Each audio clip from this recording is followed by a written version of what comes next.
Boa noite a todos e todas, que a graça do nosso Senhor Jesus Cristo, que ressuscitou, continue sobre a sua vida, sobre a sua casa. Para você que nos visita, seja muito bem-vindo, muito bem-vinda, em nome de Jesus. Você que está nos acompanhando também pela internet, um prazer ter você conosco aqui. Nesse culto, nessa celebração, nós continuamos então com a temática de Páscoa. Jesus ressuscitou e a gente faz o quê? Celebra, amém? Glória a Deus. E vocês sabem que os discípulos celebraram também, né? Eles foram fazer um churrasco na praia depois que Jesus ressuscitou. Teve um churrasco lá. Jesus ressuscitou, eles se encontraram com Jesus, voltaram para Galiléia e de repente Jesus preparou um churrasquinho lá para eles na praia, uma farofinha, coisa boa. Eu quero contar um pouquinho dessa história para vocês nessa noite, convidá-los a abrir a Bíblia de vocês ou acessá-la no celular no Evangelho de João, capítulo 21. João, capítulo 21, nós vamos ler a partir do verso 15. Evangelho segundo João, capítulo 21, a partir do verso 15. Esse churrasco termina e aí o papo fica sério, né? Jesus chama Pedro para uma conversa. Lembra que a gente falou há 2 semanas que Pedro, assim como Judas, também traiu Jesus? Mas Pedro teve essa oportunidade de reencontro depois desse churrasquinho. E a história conta justamente esse reencontro com Jesus ressurreto de Pedro. Diz assim o texto: depois de comerem, Jesus perguntou a Simão Pedro: Simão, filho de João, você me ama mais do que estes? Disse ele: sim, Senhor, tu sabes que te amo. Disse Jesus: cuide dos meus cordeiros. E novamente Jesus disse: Simão, filho de João, você me ama? Ele respondeu: sim, Senhor, tu sabes que te amo. Disse Jesus: pastorei as minhas ovelhas. Pela 3ª vez, ele lhe disse: Simão, filho de João, você me ama? Pedro ficou magoado por Jesus ter lhe perguntado pela 3ª vez: você me ama? E disse: Senhor, tu sabes todas as coisas, sabes que eu te amo. Disse-lhe Jesus: cuide das minhas ovelhas. Digo-lhe a verdade, quando você era mais jovem, vestia-se e ia para onde queria, mas quando for velho, estenderá a mão e outra pessoa o vestirá e o levará para onde você não deseja ir. Jesus disse isso para indicar o tipo de morte com a qual Pedro iria glorificar a Deus. Então lhe disse: siga-me. Pedro voltou-se e viu que o discípulo a quem Jesus amava o seguia. Esse próprio que escreve, João, né? Eu, que Jesus amava, ele está falando, né? Este era, assim, detalhe aqui, parênteses, né? Estava seguindo uma conversa particular, fofoca, né? Este era o que estivera ao lado de Jesus durante a ceia e perguntara: Senhor, quem te irá trair? Quando Pedro viu, perguntou: Senhor, e quanto a ele?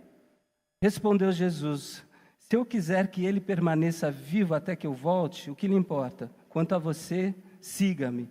Foi por isso que se espalhou entre os irmãos o rumor de que aquele discípulo não iria morrer. Mas Jesus não disse que ele não iria morrer, apenas disse: se eu quiser que ele permaneça vivo até que volte, o que lhe importa?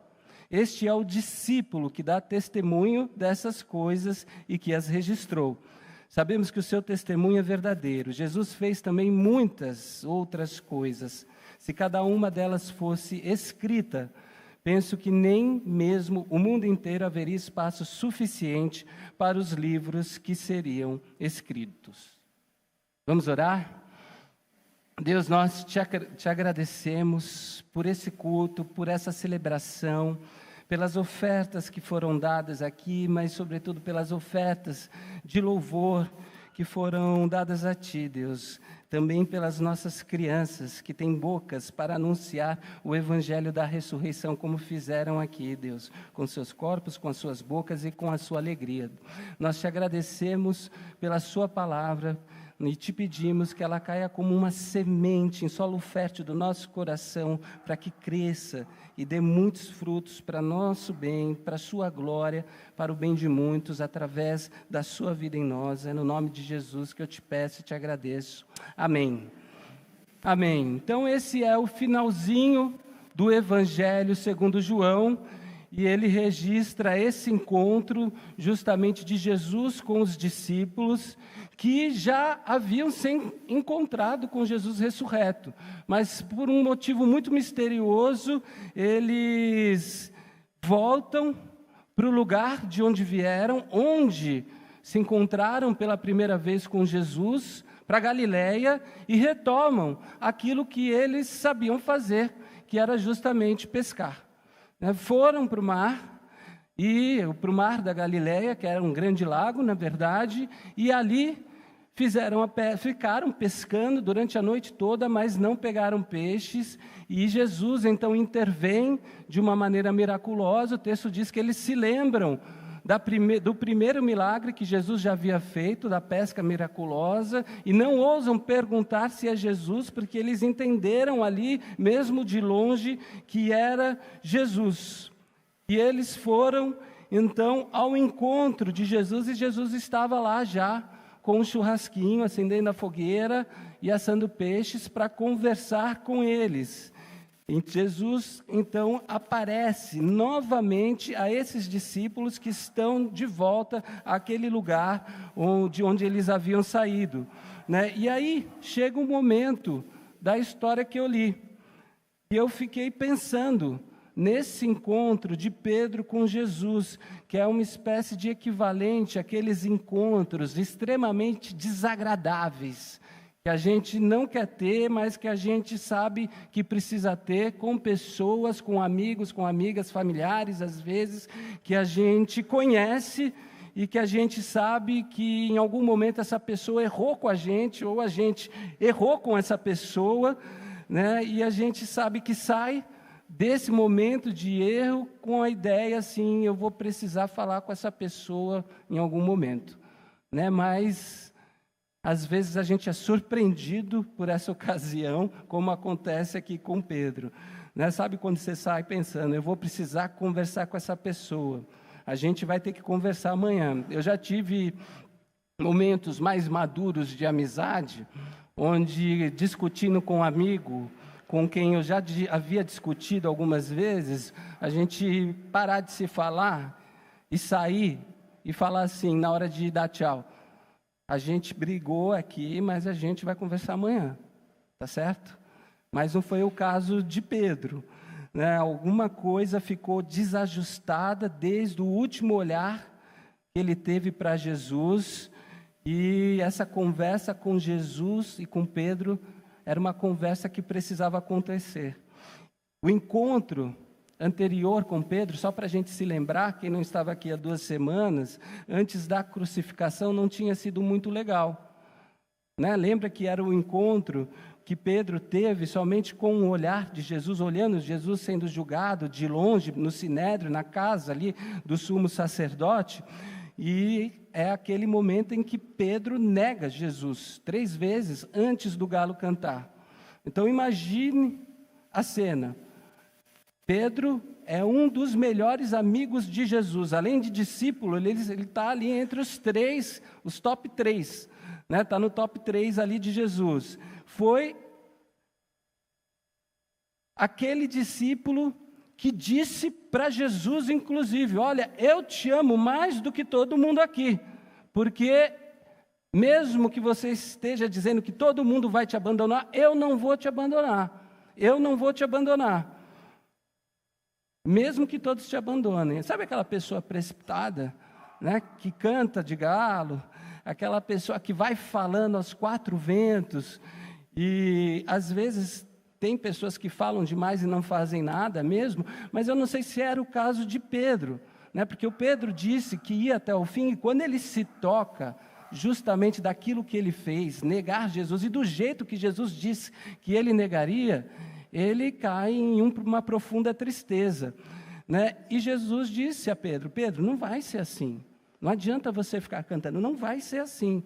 E ele insiste, e não passa um intervalo de 24 horas, Pedro nega 3 vezes. E o texto diz, então, naquela hora que o galo canta, Pedro se lembra do que Jesus tinha dito, e o olhar de Pedro se cruza com o olhar de Jesus, né? Nós falamos sobre esse encontro na semana retrasada, né? Da parte de Pedro, deve ter sido um olhar lançado para Jesus constrangedor, assim, tipo, me perdoa, que coisa que eu fiz, eu não... né? Tipo de arrependimento, de remorso, alguma coisa. E nós dissemos que da parte de Jesus, e às vezes a gente pensa que Jesus está falando, falei que você ia fazer. Não, talvez tenha sido um olhar muito mais gracioso, muito mais misericordioso, que fez com que Pedro tivesse um fim diferente do de Judas. Porque talvez, se o olhar de Jesus não fosse gracioso, o final de Pedro poderia ter sido como o de Judas, que também se arrepende, mas não olha para Jesus, vai para o chefe da religião, para os líderes da religião, lembra? E não consegue lidar com a própria culpa, com o próprio arrependimento e se mata. Então Jesus deve ter tido esse olhar assim, compassivo, sabe? Tão compassivo que Pedro se sentiu acolhido, ainda que ciente do vacilo que deu. E errar faz parte. Eu disse isso também. Errar com um amigo, errar com um familiar, faz parte. Isso não pode ser um hábito, isso não pode ser regular, mas faz parte da relação. E agora aqui, nessa cena, Pedro está, depois de Jesus ressurreto, depois de ter encontrado com Jesus num quarto, num lugar fechado, ele está lá, agora no churrasco, e depois de comerem, Jesus faz assim, Pedro, a gente precisa conversar, né? Chegou a hora da gente tratar aquele problema. Eu imagino o frio na espinha, né? Para quem já passou por esse tipo de situação. E Jesus, então, na conversa particular que eles estão tendo, faz a pergunta: Simão, filho de João, você me ama mais do que estes?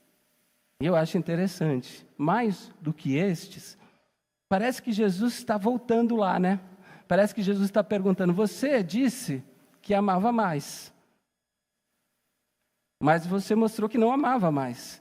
Então a minha pergunta, a primeira pergunta de Jesus é: você me ama mais do que estes? Você ainda me ama como você disse que me amava? Daquele amor que iria até o fim? Você me ama mais do que esses discípulos, como você disse? Quer dizer, você ainda sustenta isso?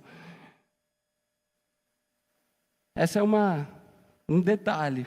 E eu acho que a gente fica, às vezes, tão focado na questão do amor e deixa de perceber algo muito bonito que Jesus faz aqui, que é chamar o Pedro de Simão, filho de João. Isso daqui é muito simbólico, porque é como se Jesus estivesse desnudando a identidade mais essencial de Pedro. Eu não estou falando com um apóstolo, eu não estou falando com um discípulo, eu não estou falando com um pescador, eu estou falando com você, na sua essência. Sabe, quem a gente é em relação ao nosso pai e à nossa mãe, é a nossa primeira identidade. É a nossa essência primeira. Sabe quando um bebê nasce e você fala assim: o Rafael nasceu. Mas que Rafael? Fulano, que é filho, Rafael, filho de fulano, filho de ciclano. Quer dizer, a primeira identificação, aquilo que a gente tem como primícia, assim, de identidade na nossa vida. E Jesus vai e pergunta justamente para Pedro, usando Simão, filho de João. É como se Jesus chegasse em mim e falasse: André, filho da Noemi, do Ivo. Não é o André pastor, não é o André filósofo, não é o André professor, não é o André pai da Manuela e da Luísa. É o André na sua essência primeira, mais profunda. Então eu vejo já aqui uma coisa muito interessante nesse texto. Jesus tira para conversar com a gente, qualquer capa, qualquer proteção que a gente quiser usar, ou que a gente costuma usar, na verdade, para se proteger. Jesus faz isso. Isso é importante porque, às vezes, a gente usa algumas identidades, alguns estereótipos que a gente tem como escudo. Em conversas difíceis, sobretudo, nós costumamos ir com muita proteção, com muitas camadas, com muita distância, e aí vem Jesus numa conversa difícil de se ter, e desarma esse outro com quem ele tem a possibilidade de falar, desarma esse outro da defesa, como quem diz, olha, eu quero conversar com você, lá dentro. Não traga nada para essa conversa que não seja você. Não traga ninguém para essa conversa senão você, na sua mais profunda identidade. E Deus tem essa habilidade singular de tirar da gente essas identidades secundárias para nos deixar despidos na nossa alma. Quando Deus chama você, quando Deus me chama, Ele não chama a gente de fora para dentro. Mas quando Deus me chama, quando Ele chama você para conversar, Ele chama a gente lá de dentro, na nossa identidade essencial. A partir de quem você é, a partir de quem eu sou, lá no fundo. Para quê? Para que as nossas ações, os nossos pensamentos, aquilo que precisa ser tratado em nós nessa conversa, sejam examinados até a raiz do mal, se tiver um mal ali, que é desconfortante para mim e para você, mas que pode até gerar medo, mas que é a melhor coisa que pode acontecer para que aquilo que precisa ser tratado não se torne uma outra tragédia, em mais amargura, em frutos piores. É como então se Jesus olhasse para mim e dissesse assim, André, puxa a cadeira aí, você é meu filho, e eu quero falar com você. E com você. Eu não estou pedindo para falar com aquilo que você construiu, com aquilo como as pessoas te reconhecem. Eu quero falar com o meu filho.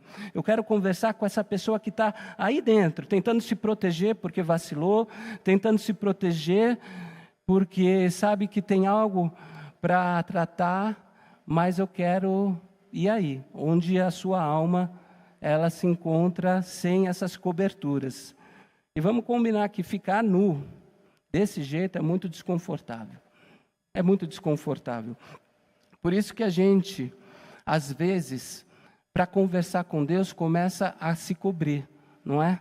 Às vezes, para conversar com Deus, às vezes a gente cria algumas proteções, né? É o que diz lá a poesia de Gênesis, o primeiro casal. O que acontece com eles depois de transgredir a vontade de Deus, o que eles fazem? Pegam folhas de figueira para se esconder, não é?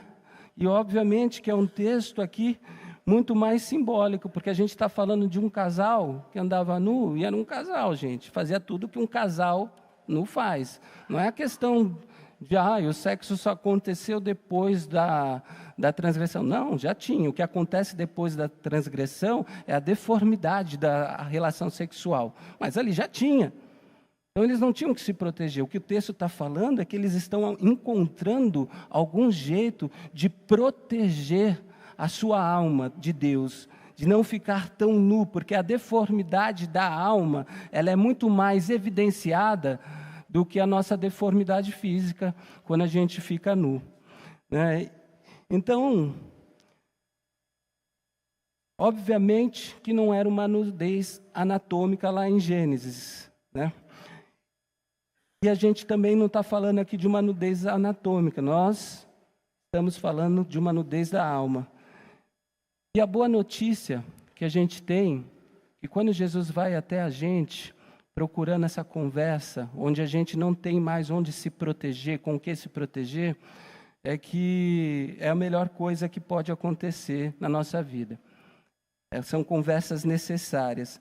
Então, a gente não tem que se esconder de Deus, a gente não precisa se esconder de Deus, a gente não tem que esconder nada diante de Deus, porque quando Jesus nos chama para uma conversa, Ele vem justamente para esse lugar, onde a alma está desnuda. Jesus fala isso de uma outra maneira quando a gente precisa orar a Deus no Sermão do Monte. Vai entrar no seu quarto, fecha a sua porta, e naquele quarto, na palavra grega, aquele quartinho da bagunça, aquele lugar que você esconde tudo, ali, nesse lugar onde você não consegue mais esconder, porque está tudo ali, você fala com seu Deus na sua intimidade. Então, quando Jesus te chamar, pensa, Ele não vai te chamar a partir do seu título, a partir do seu status, não vai te chamar a partir daquilo de como os outros te reconhecem, ou daquilo a partir do que você conquistou, que deixou de conquistar. Ele vai te chamar a partir da sua identidade mais essencial. Como quando chamou Pedro: Simão, filho de João, tu me amas mais do que estes?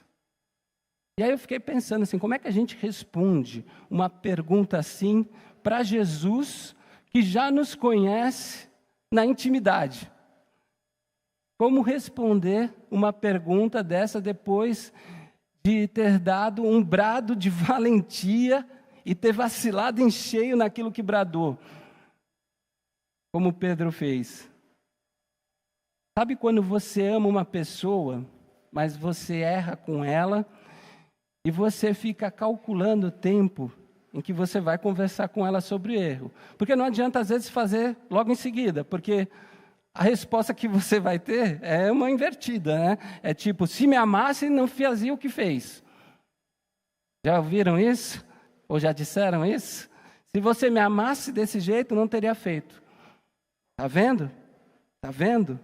Né? E Pedro estava ali, diante dessa pergunta difícil, né? Porque ele amava o Senhor, ele era amigo dele, só que era hora de ele responder se ele amava ou não. E eu fico imaginando Pedro pensando, como é que eu vou responder isso? Pedro, tu me ama mais do que estes? E ele responde, eu não sei se baixinho, eu não sei se com convicção, igual ele tinha muitas vezes, né? Quer dizer, gritando para todo mundo ouvir, mas ele responde: o Senhor sabe que eu te amo. O Senhor sabe, eu te amo. E Jesus diz em ato contínuo: apacenta minhas ovelhas. Eu gosto dessa resposta de Pedro, porque ele não diz: o Senhor sabe que eu te amo mais.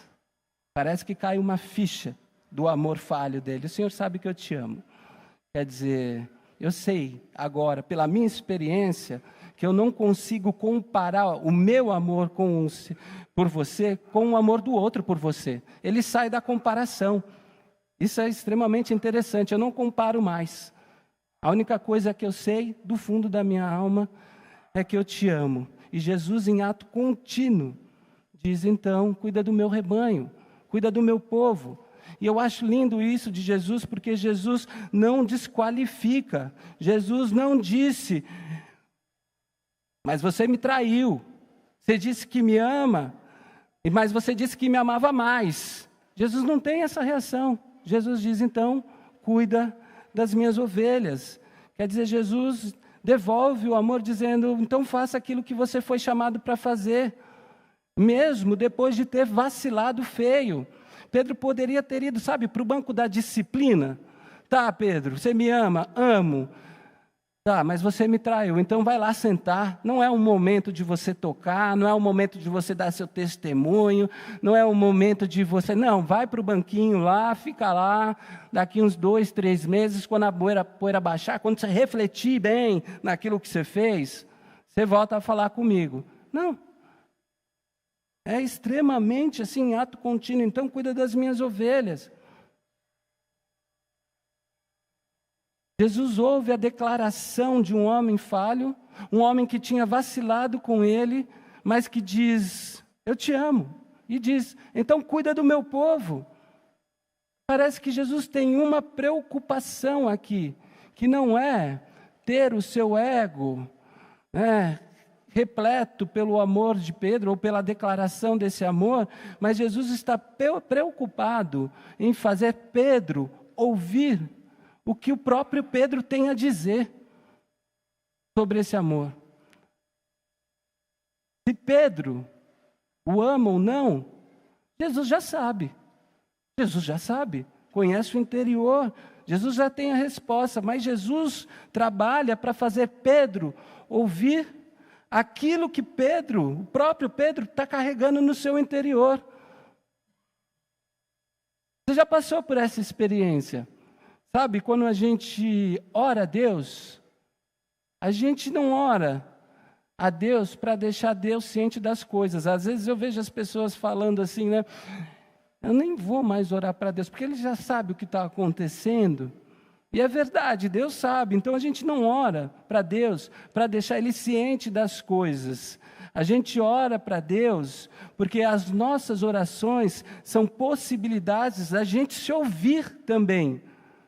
É isso mesmo, às vezes a gente não tem ideia do que dizer, mesmo que a gente acha que tem ideia daquilo que a gente vai dizer. Então, quando você ora, você não está informando nada para Deus, você ora nessa relação com um Deus que conhece a sua palavra antes mesmo dela ter chegado no seu lábio.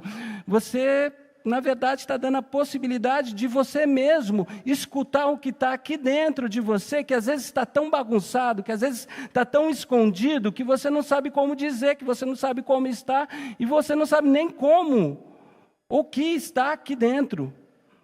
Então, orar não é deixar Deus ciente. Eu não oro de manhã, saindo de casa, e falo assim, Deus, hoje eu vou encontrar fulano, eu acordei bem, hein? Acho que eu não vou fazer 2 visitas, vou fazer 3. E não chego em casa depois e oro a Deus e começo a contar meu dia como se fosse um relato. E Deus me responde, poxa, essa aí nem eu imaginei, hein? Não é assim que acontece, Deus sabe. Então orar não é para deixar Deus ciente. A gente ora para a gente tomar ciência das coisas, para a gente receber sabedoria e discernimento para lidar às vezes com as coisas. As nossas conversas com Deus são também conversas com o nosso próprio coração, com a nossa própria mente, sabe, conversas de coração. É por isso que orar é uma das coisas mais difíceis de se fazer em outra língua, pelo menos eu achei. Não sei se os intérpretes aí acham. Por quê? Porque trata da questão do coração, da questão da intimidade, da questão assim, que é mais profunda. E você buscar essas palavras é mais difícil. Conversas do coração. Então, não era Jesus que precisava ouvir Pedro, mas era Pedro que precisava ouvir a si mesmo. Embora ele não amasse mais do que os outros, ele ainda precisava ouvir dele mesmo, diante do ato que ele cometeu, que ele amava o Senhor. Eu ainda amo o Senhor. É uma confirmação que Pedro precisa ter. E Jesus está fazendo Pedro confirmar para si mesmo que ele ainda ama, ainda tem coisa aí dentro. Sabe, Jesus devolve esse amor de Pedro, mas devolve esse amor para uma realidade prática da existência, para a ação. Se você me ama, então vai cuidar das minhas ovelhas. Vai cuidar das minhas ovelhas. É como dizer, eu sei que você me ama, eu também te amo. E eu quero dizer uma coisa, eu continuo confiando em você, Pedro. Vai cuidar das minhas ovelhas. Sabe, parece que às vezes, algumas coisas que a gente passa na vida, Jesus dramatiza. Dramatiza justamente para invalidar a tragédia que foi essa coisa que a gente viveu. Vai cuidar das minhas ovelhas. Eu acho interessante, primeiro aqui, um parênteses. Quem são as ovelhas do Senhor? Não há igreja ainda estabelecida, institucionalizada. Quem são essas ovelhas? É o povo que recebeu de Jesus, a mulher que foi julgada como prostituta, o marginalizado, doente, o cego, todas essas pessoas são o povo de Jesus. E Jesus está dizendo para Pedro, então pega agora esse amor e vai cuidar do meu povo, vai apacentar minhas ovelhas. Qual que era a igreja de Jesus? Essas pessoas que seguiam Jesus, essas pessoas com quem ele se encontrou no caminho. Também é interessante que Jesus não diz, então, Pedro, agora que você me ama, vamos fazer uma confissão de fé aqui e vamos estabelecer alguns dogmas para você apacentar minhas ovelhas. Jesus não faz isso. Jesus fala, apacenta as minhas ovelhas. Né? E aí ele dramatiza essa tragédia, né, que é alguma coisa que talvez alguns aqui já tenham ouvido, porque Jesus pergunta por uma segunda vez, Jesus pergunta por uma terceira vez, e Pedro fica entristecido, mas Jesus bate na mesma tecla. Vai cuidar do meu rebanho. 1, 2, 3 vezes, reafirmando esse amor, da mesma forma que 3 vezes Pedro negou Jesus. Então, Jesus parece que pega capítulos da nossa vida e refaz aquela dinâmica, aquela mesma dinâmica, dramatizando aquela experiência, só que do avesso, de um jeito positivo, só para a gente ter a sensação, sabe, de que aquilo foi resolvido. Agora está zerado. Eu neguei 3 vezes, eu afirmei 3 vezes que eu amo, zerou, tudo certo. Porque Jesus sempre resolve as coisas com a gente. Jesus não deixa essas coisas no ar. Jesus, ele vai resolvendo. A gente que não resolve as coisas com a gente mesmo. A gente que deixa a coisa guardada. A gente que, às vezes, não se permite sair numa conversa com Jesus para ouvir a nossa própria voz e resolver as coisas que a gente precisa resolver com a gente. Então, Jesus ensina que se numa conversa existe honestidade de corações que se amam e que essa conversa aponta para uma possibilidade de continuação de uma história, para uma continuação de uma história onde as pessoas se amam, então dá para continuar, dá para seguir em frente. Se os corações estão dispostos, Jesus acredita no Pedro. Jesus acredita no Pedro, porque Jesus é a expressão de um Deus que coloca fé na gente. A gente fala muito de ter fé em Deus, mas Jesus é a expressão de um Deus que coloca fé na gente. Na gente.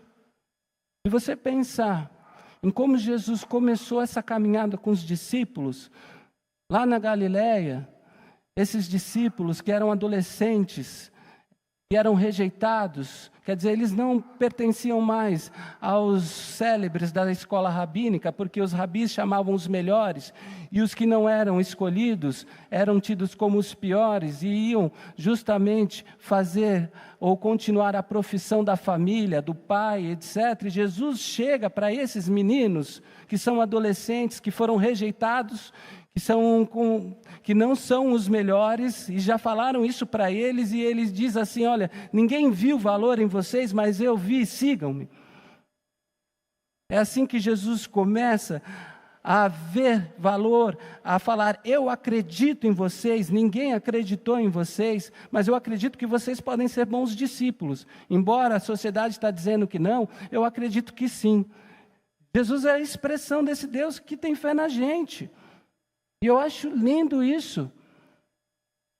Às vezes, quando a gente fala isso, tem gente que fala assim, Deus não precisa ter fé, Deus não é ser humano. Calma aí, caçador de herege.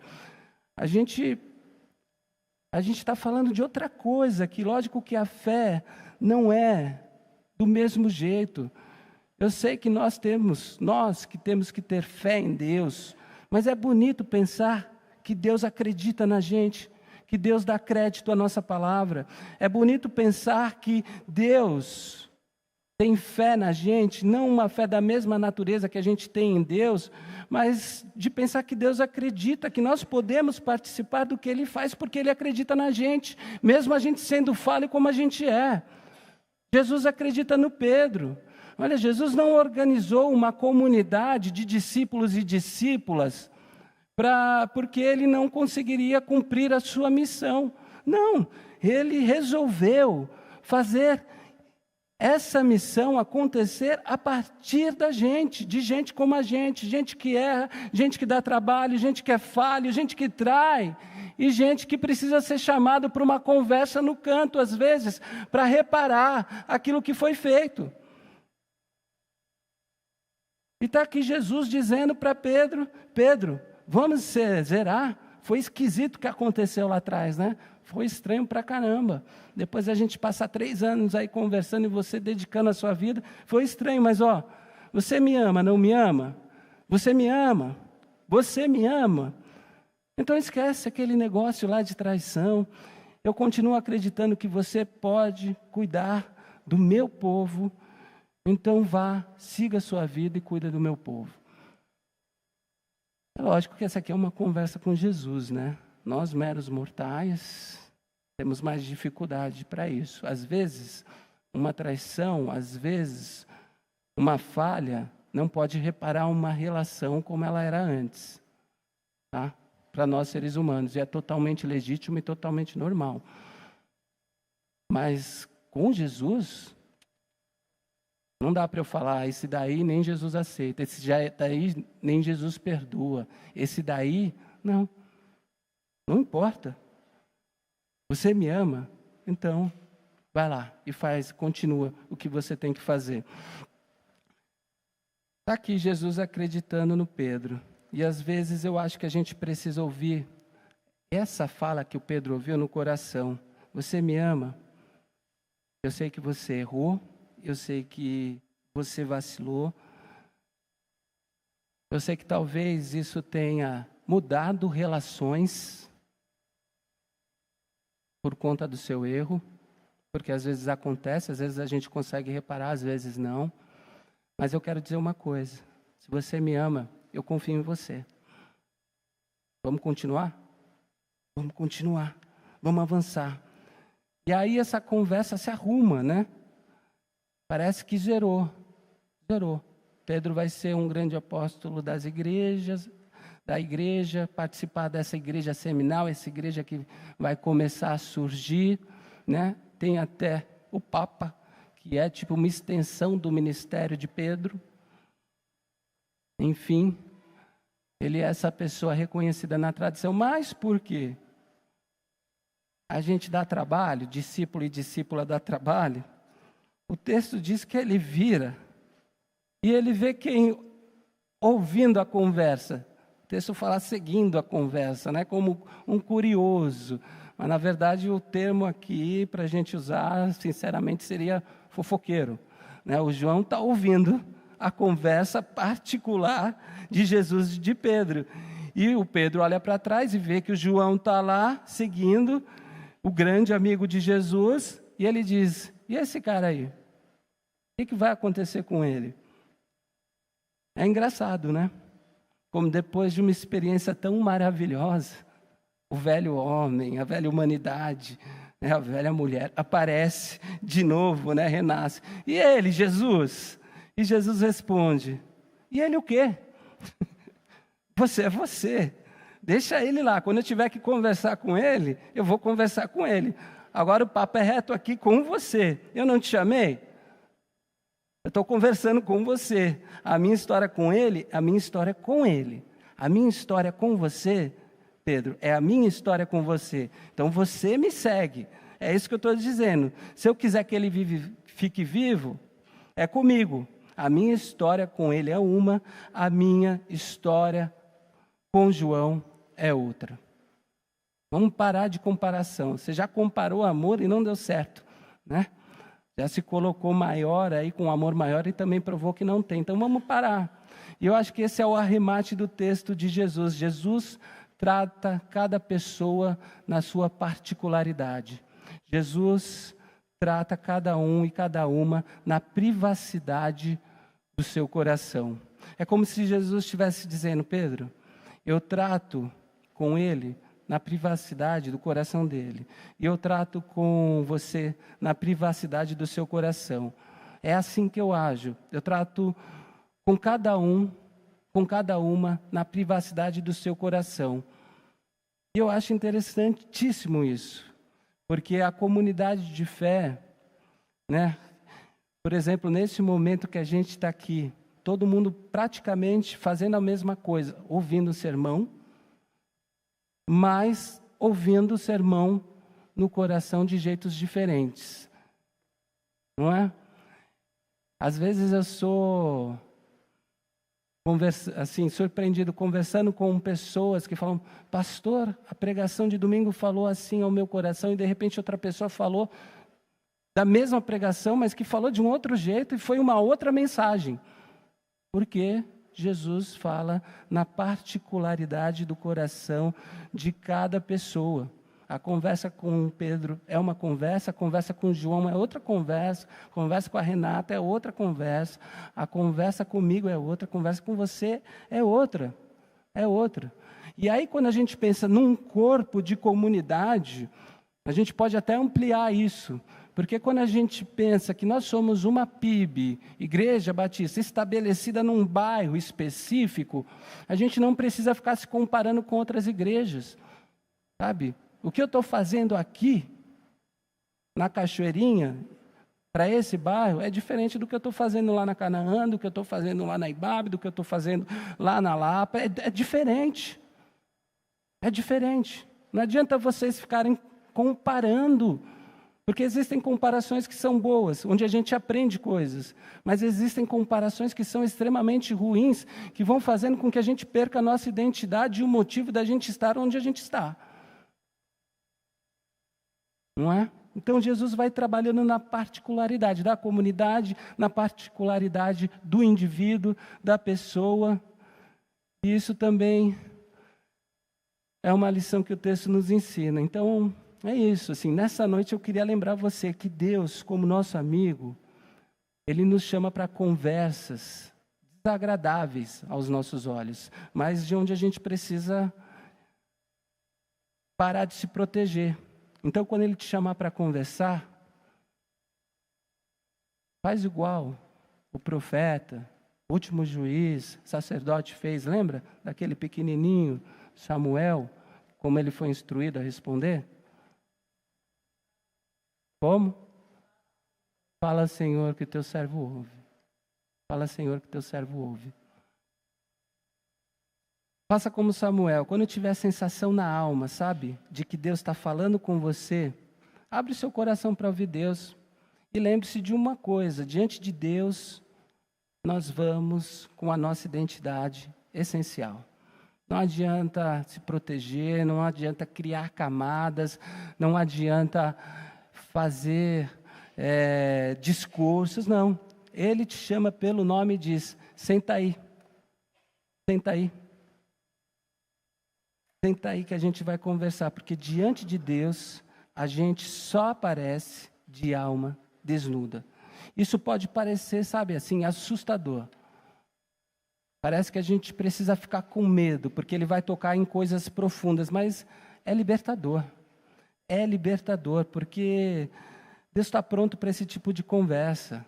E quando Ele te chamar, você vai lá e senta e para de se proteger.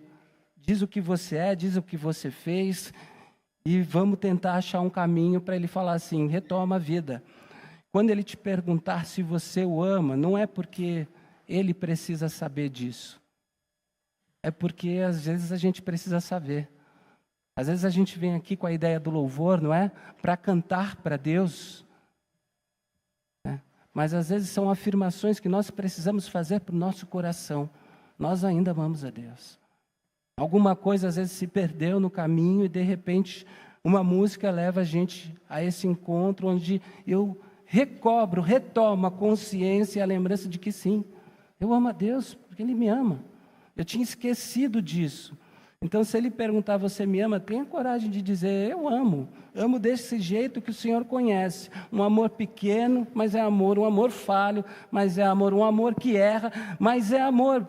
É amor que precisa amadurecer, mas é o amor que eu tenho. Porque, no fundo, quem conheceu o poder da cruz e o amor revelado na vida, na ressurreição de Jesus, ama o Senhor. Ama o Senhor, carrega esse amor. E, de alguma maneira, ama até o fim. E aí, quando você responder, quando você se lembrar desse amor que você tem, que às vezes é sim, às vezes não, eu diria, é sim, imperfeito, mas é amor, é legítimo, é sincero, você vai ouvir uma palavra de Jesus, assim, dizendo o quê? Então cuida do meu povo. Cuida das minhas ovelhas. Em outra palavra, partilhe esse amor. Materialize isso em boas ações. Se você me ama, olha para o lado e veja como esse amor pode se tornar real diante das pessoas que você caminha. Como que você pode encher esse mundo de misericórdia, de graça? Apacenta as minhas ovelhas, cuida do meu povo, cuida da humanidade. E se você for tentado olhar para o lado e dizer assim, mas e o fulano, hein? Não está fazendo nada aqui na igreja. Chega atrasado no ensaio. Tipo, não vem no ensaio de sexta. Quer dizer, o que você vai fazer com ele? Toma cuidado com esse negócio, né? A vida dos outros pode ser muito bem uma distração para a gente deixar de tornar o nosso amor, o amor que a gente tem para Deus, em uma prática. A gente fica só apontando o dedo, na verdade é uma grande desculpa também para a gente fazer igual o outro. Então toma cuidado. O que você tem que fazer, que Deus mandou você fazer, pelo amor que você tem a Ele, vai e faz. Não olha para o lado. Mas vai ficar pesado para mim. Irmão, se fulano me ajudasse, deixa que Jesus fala com fulano. Faz o que você tem que fazer. E cuida do seu coração.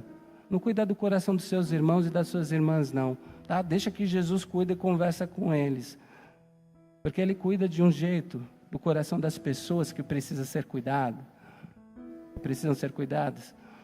E é o único jeito bom de cuidar do coração delas. A gente erra muito quando a gente quer assumir esse lugar de Deus e cuidar do coração das pessoas. Então a pergunta que Jesus faz para mim e para você hoje é: você me ama? E mesmo com a voz embargada você pode dizer: sim, Senhor. Você sabe que tem alguma coisa aqui. Responde para Ele e deixa essa conversa reorganizar a sua jornada, a sua vida. É isso. Que você siga essa jornada de um amor que não acaba, de um amor, como nós ouvimos semana passada, foi até o fim, até as últimas consequências, para mostrar que você é amado. Você pode responder esse amor: sim, eu amo. Tem alguma coisa aqui. Então Ele fala: cuida das minhas ovelhas. Não há outro jeito de demonstrar esse amor para Deus do que seguindo os passos de Jesus e demonstrando misericórdia, graça, amor nesse mundo. Nós somos essa igreja que nós cantamos, no começo do culto. Esse corpo de Jesus ressurreto no mundo. E Ele fala para a gente: vocês me amam? Estão aqui cantando, estão dizendo.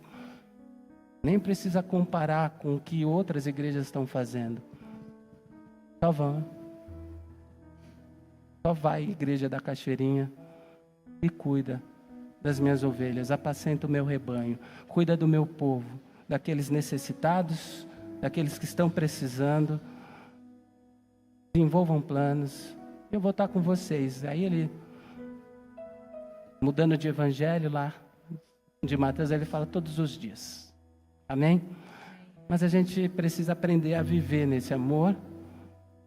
A gente precisa aprender a agir, a responder ao mundo, a nós mesmos e todos aqueles que estão próximos, mais próximos, ou os próximos mais de longe, com a prática desse amor.